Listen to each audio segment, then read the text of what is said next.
Ya, karena sepak bola kan seperti itu. Dan kita sering dirugikan kemarin-kemarin yang waktu ya mohon maaf ya dianggap tim anak bawang, jadi mungkin banyak negara, banyak wasit juga melihat kita ini belum main sepak bola proper gitu. Kalau sekarang ya kalau kita dizolimin seperti itu, dirugikan seperti itu, mereka harus berpikir lah karena memang standar sepak bola Indonesia sudah bagus gitu. Dan wajar kalau banyak juga yang mengumpat ya, wasit Ahmed Alkaf dari Oman yang memimpin pertandingan yang terlalu berat ke tuan rumah dan bahkan sudah melewati dari masa injury time 90+6, sudah terjadi gol dari lawan di 90+9. Ya, banyak hal laga yang terjadi dalam duel Indonesia. Kalau mungkin terjadi di menit 80 ya, di bawah 80 menit ya itu oke lah. Tapi sekarang gol itu terjadi, gol balasannya menyamakan kedudukan 2-2 itu sudah di masa-masa kritis terakhir dan bahkan sudah melewati.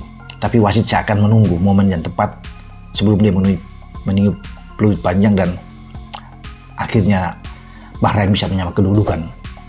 Ya, ada protes keras dari pemain-pemain Indonesia di usai pertandingan. Ya, ofisial STY sangat kecewa, bahkan dia bilang wasit ini memimpin dengan sangat memalukan. Ya, banyak hal-hal yang bias di dalam pengambilan keputusan dari Ahmed Alkaf ini. Ya, manajer kita Pak Sumarji diusir karena coba untuk protes keras, dikartu merahkan.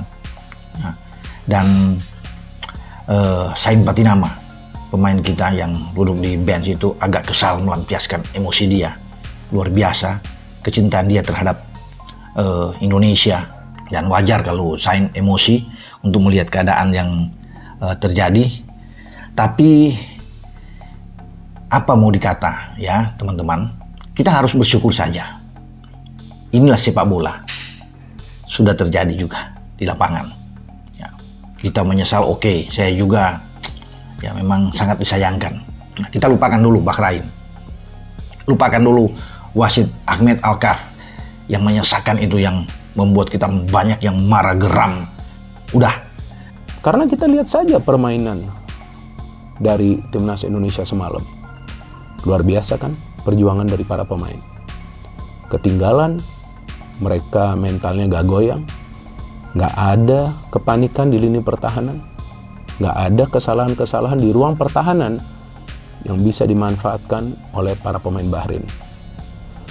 Bahkan pada saat wasit mengambil beberapa, saya tidak mengatakan semuanya, beberapa keputusan yang membuat kita semua penasaran, karena tampak sekali itu keputusan-keputusan yang memang tidak logis.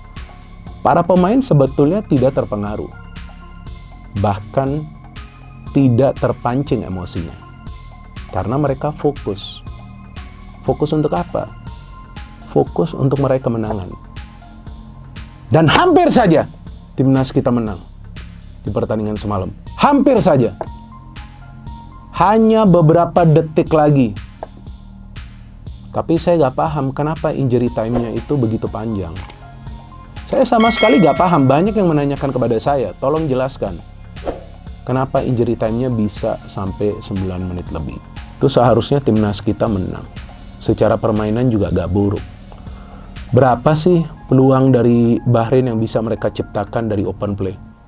Hitung nggak teman-teman? Cuma 3 peluang yang bisa mereka ciptakan dari open play. Itu pun peluang yang mereka ciptakan dengan mengandalkan skill individu dari para pemain mereka. Jadi ya kalau dari segi permainan nggak mengecewakan sama sekali permainan dari timnas kita. Dan saya tadi lupa untuk mengatakan bahwa jika teman-teman melihat peta kekuatan dari grup C ini, maka yang belum terkalahkan hanya Jepang dan juga Indonesia. Loh, gila gak tuh? Gila gak tuh? Luar biasa perjuangan dari para pemain kita. Mereka benar-benar fight. Mereka gak khawatir bermain di kandang tim lawan. Mereka berani melakukan counter pressing. Cuman ya sayangnya wasit nih dikit-dikit perit. Padahal ada body charge juga yang sebetulnya bukan pelanggaran yang berbahaya, perit lagi. Jadi jalannya pertandingan itu terganggu.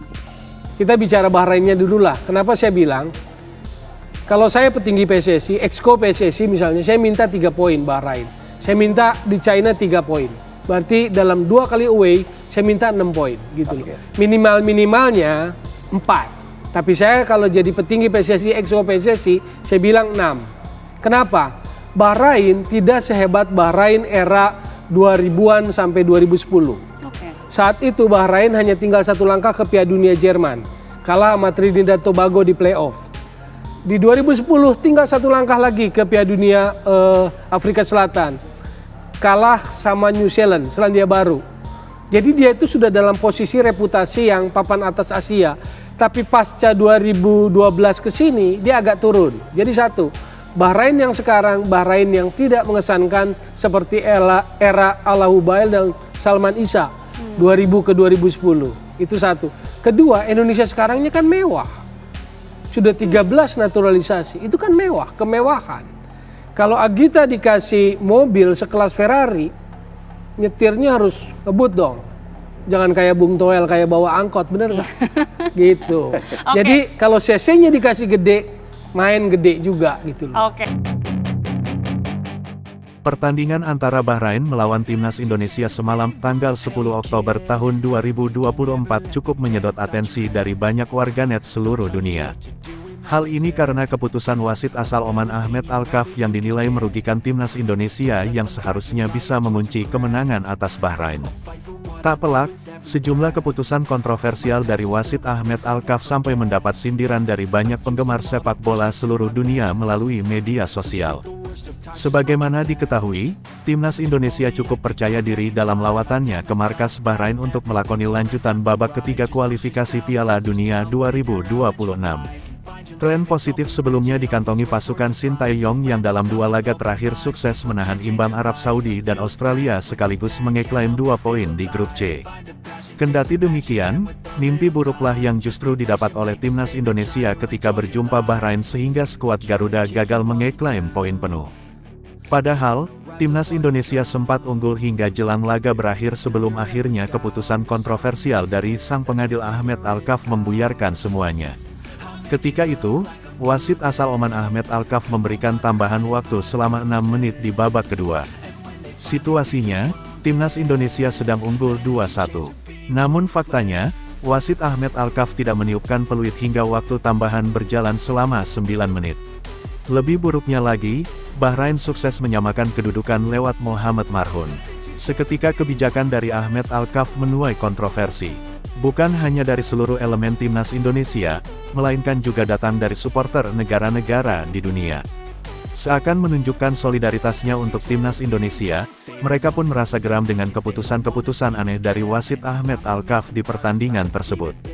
Mereka pun mengatakan jika Timnas Indonesia sebenarnya layak menang andai wasit Ahmed Al-Kaf meniupkan peluit sesuai tambahan waktu yang sebelumnya telah ditentukan. Seandainya wasit tidak memihak Bahrain, mungkin Indonesia yang menang.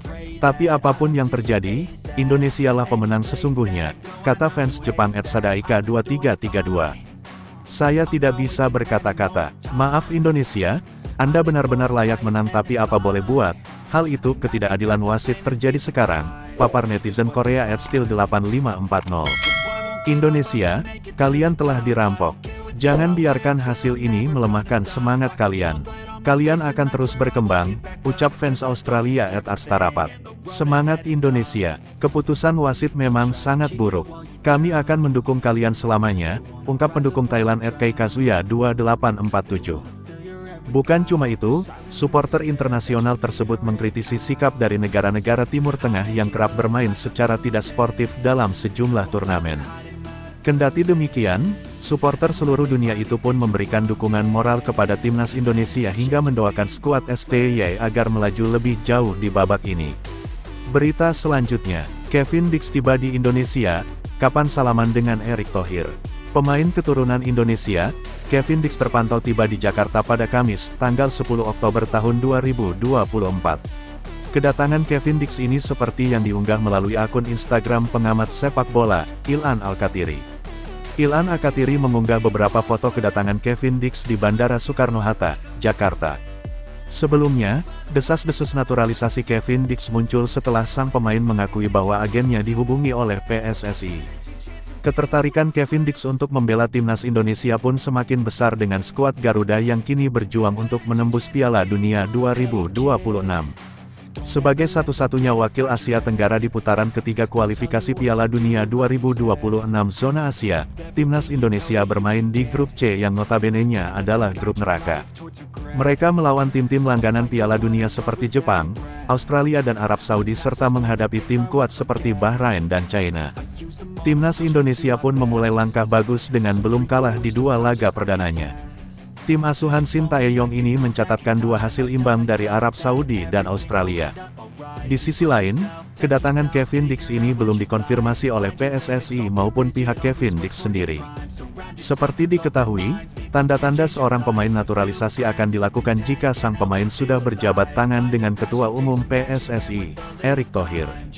Proses awal naturalisasi dilakukan dengan melakukan proses administrasi dengan mengumpulkan beberapa dokumen.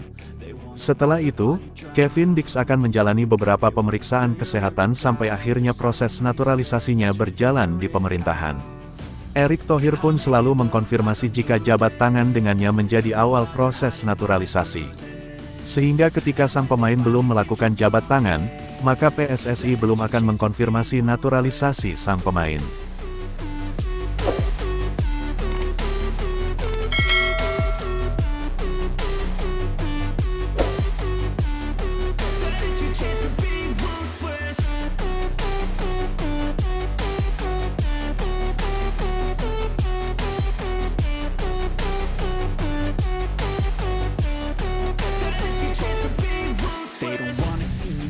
They don't wanna see me care. Anytime I make some progress, I can see that they compare. I think everyone's against me, maybe something in the air. Am I paranoid? I swear a void is forming and they're scared. I walk a straight path, not many can say that. I like to play fast, cross me and there's payback. You better pray that I don't see your face at any place that I go. I know you hate that. I've been doing fine, I'm not wasting any more